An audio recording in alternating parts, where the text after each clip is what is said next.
Everybody, Varun here from Language Academy. Guys, welcome back to another video. This video, we are going to look at IELTS speaking part 2, how to answer any cue card.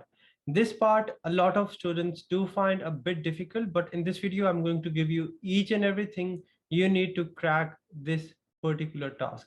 We'll start off with the task description, that what you expected to do in this particular task.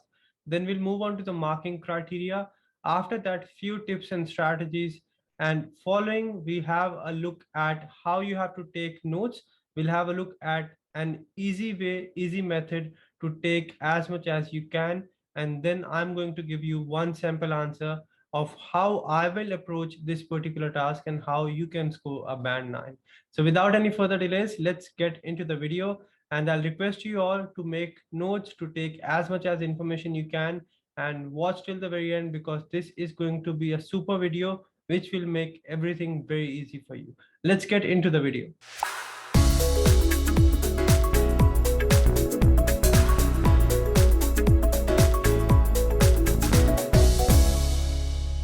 All right, we've got IELTS speaking part 2, cue cards. What happens in this task? In this particular task, you'll be given one cue card with any topic. For example, describe a famous person you admire.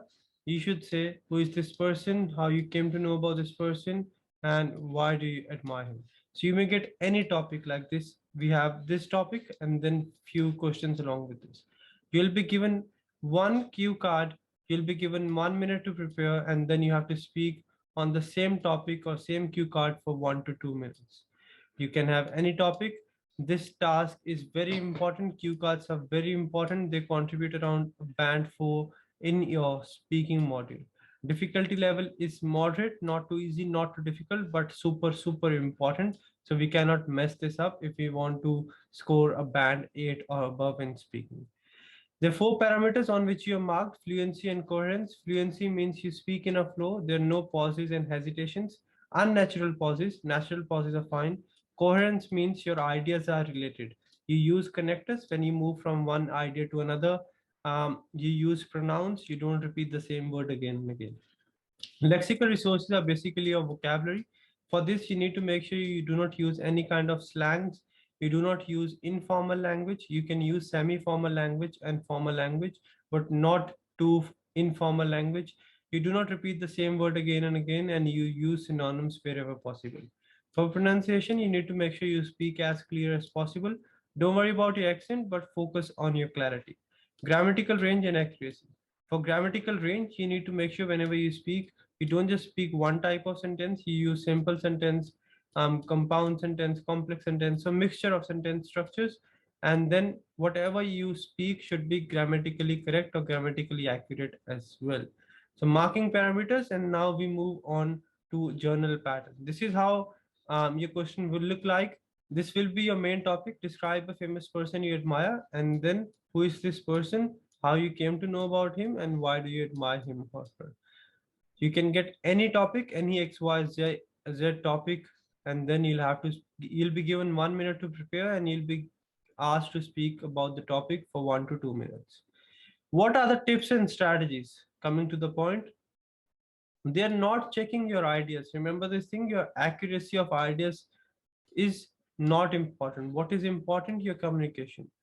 Let's say you don't really remember or how you came to know about this person. So the examiner will not judge you whether this person is telling with the right information or not. The examiner is going to evaluate you on the basis of whether you are speaking clearly, you're speaking fluently, you're speaking naturally, and there are no unnecessary pauses and hesitations, and you are grammatically correct as well.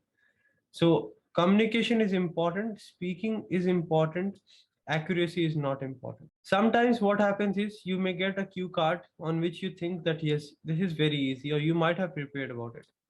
You in 20 seconds have seen students very overconfident that yes, I'm done, let's start.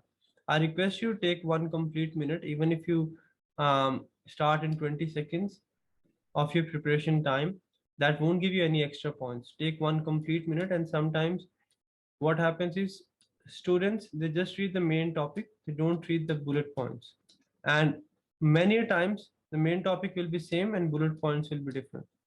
And if you don't read this, you're going to go completely off topic, which will be penalized. So take one complete minute and read everything carefully. Be careful with the tense. This is one very common mistake. If your cue card talks about past, how you came to know about this person, you cannot talk about future, right? So you have to be very careful with past, present, and future. Describe a goal you want to achieve. Everything will be in future, most of it. So you need to be very careful about this. Otherwise, you're going to lose a lot of points in your grammatical accuracy. When you're given 1 minute to prepare, you'll be given a pen and paper or pencil and paper. You need to write down as many keywords related to the bullet points. I'll show you how. Either work on a spider sketch or octopus. I'll show you how to do this.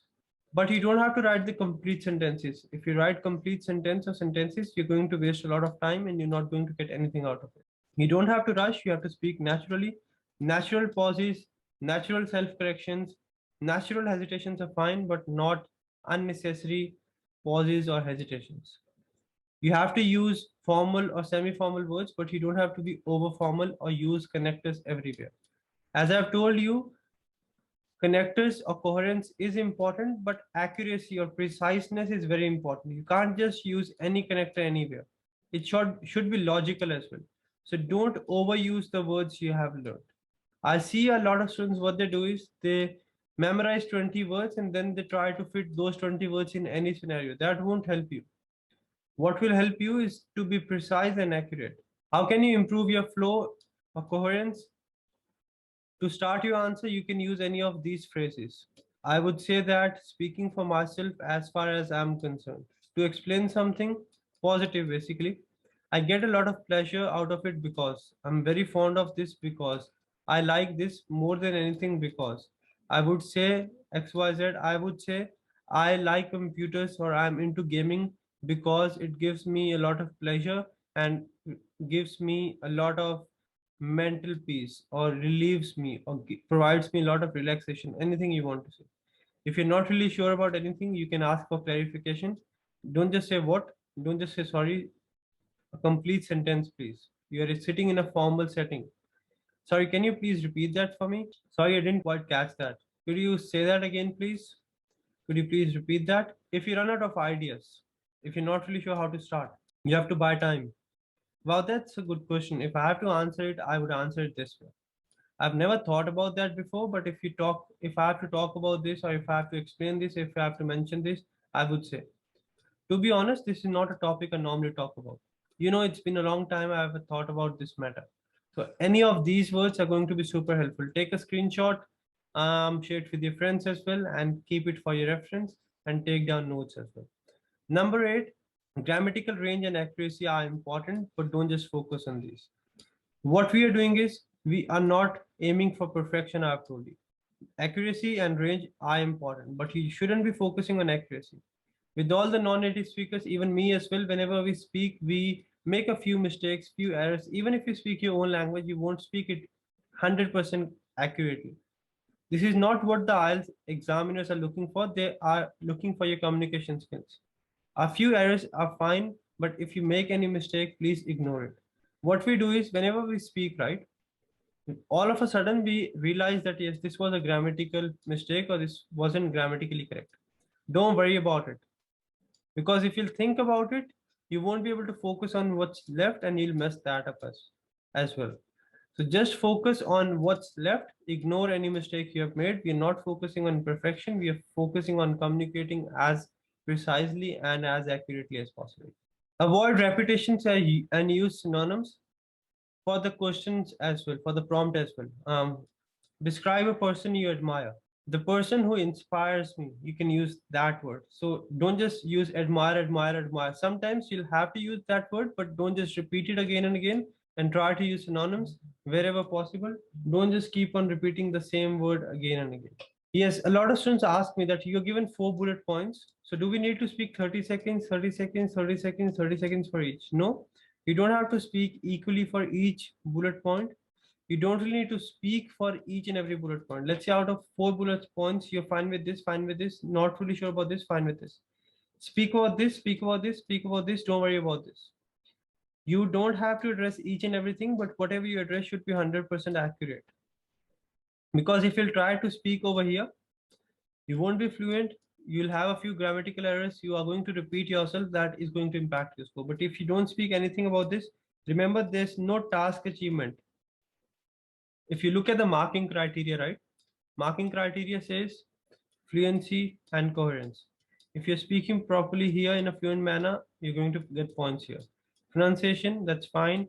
Then you've got your lexical resources, vocabulary, and grammatical range and accuracy. We're not looking for task achievement as in writing.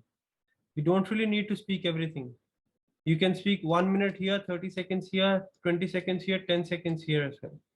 It's up to you, but you need to address these parameters that you speak grammatically correct in a fluent manner, use your connectors, and then speak clearly as well. A lot of students ask me that notes we have taken down in the preparation time, can we look at those? If we look at those, that will be penalized because not maintaining eye contact. That's not the case. If you cannot look at the notes, why would they ask you to take the notes? You can look at the notes, but do not stop speaking. It's not that you're spending 20 seconds to read the notes and then starting again. That will impact your fluency significantly, substantially. Yes, you can look at the notes, but you can't just keep on looking at them. You can just have a quick look and then back, maintain the eye contact with the examiner. And while even looking at the notes, you don't have to stop. There is no task achievement. That's why you don't really need to speak about everything, but whatever you speak should be fluent, clear, and accurate.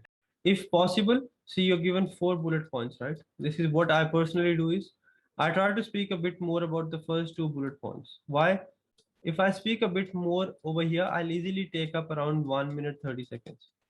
And then I will not be under pressure to speak a lot over here. Even if you run out of ideas over here, you will be easily able to cover 2 minutes. So if possible, try to speak a bit more about the first 2 bullet points, and that will make it easy for you. If you're not really sure, bring in the question family. How? This is the spider sketch or the octopus I call. You write your topic here, then write who or which, when, why, with whom, where, how. Let's say our topic is describe a place you visited. Which place? Write Taj Mahal. When? 2017. Why? School trip. Friends and teachers. Where? In South India or North India, or whatever it is, or middle part of India. How? By bus. And then you can write few bullet points here. Enjoyed 3 days trip. We paid 2000 rupees, whatever you want to say. So if you have this question family with you, who, which, when, why, with whom, where, how, that is going to help you significantly, substantially. Bring in the question family whenever in doubt. All right, whenever you want to start, give a journal statement. For example, describe a trip you have been to recently. I'm not a fan of traveling, but a recent trip I've been to was a excursion or was a trip to Taj Mahal, one of the 7 wonders in the world. And then you start explaining the bullet points. If you're not sure how to start, paraphrase the prompt. Describe a sport you play every day. Well, if I have to talk about sports, I'm not a big fan of sports. I am more into computer games. But if you ask me one sport which I have played recently, I would say cricket. So see, I've just paraphrased and gone around the bush for around 20 seconds, 10 seconds easily. So that's what you have to do. Do not blindly rely on what you have practiced. Questions can be different. They can deceive you, they can be deceptive, they can trick you. They'll give you a similar sounding question, but a different question. So, as I've told you, don't be overconfident. Take 1 complete minute in your preparation time and read everything carefully. If you're not sure, drag the story, make up a story, but don't stop. Don't just make simple sentences and don't rush. If thousands of students are doing it every day, you can do it as well. You can use contractions. It's a good way. In writing, we avoid contractions like isn't, don't, you have. But in speaking, it's fine. It's good to use contractions. That will help you with your scores as well. There's no right or wrong answer. You can present your opinion. Why contractions actually are important? Because they demonstrate that you have a good hold over the language. You can communicate effectively and efficiently, and then you will sound a bit clear and natural as well. There's no right or wrong answer. You can present your opinion, you can give your ideas, feelings. So you don't really need to worry about talking positive or talking negative. Whatever you're comfortable about, you can go with that. Keep calm, relax, and don't stress about the time. Don't stop. I'll recommend not to stop before 2 minutes. Keep on speaking. Once you hit 2 minutes on the clock, the examiner is going to stop you by itself. So they usually ask you to speak for 1 to 2 minutes, but I'll say keep on speaking unless the examiner stops you. As soon as you hit 2 minutes, around 2 minutes, the examiner is going to stop you. So don't worry about the time. Calm, relax, and give you 100%. Now let's have a look at one of the sample questions. Describe a famous person you admire. Who is this person? How you came to know about him or her? Why do you admire him? Spider sketch. Who? Virat Kohli, cricketer, captain. When World Cup, when I was in year 9. Why? Because of his attitude and discipline. How you came to know about with my friends and family, where at home, how watching TV. Other keywords, he is well respected, down to earth, charity, inspiring, work life balance, proves himself. That's it. And then I'll give you an example and story. Well, if I have to talk about a person I really am inspired by, I'll say Virat Kohli, who is the captain of Indian cricket team in all three formats. I came to know about him when I was around 12 years old in my year 9. It was a time when the World Cup, Cricket World Cup was going on. I was watching the match on television with my family and friends.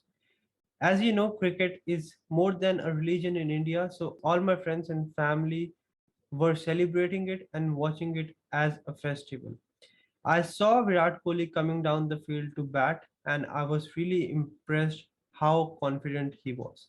India was in a bad position if we consider the match, but he was confident, and he there wasn't even a single sigh or a feeling of worry on his face. He was calm, relaxed, and while I was watching him play, he took the game away from the opponents.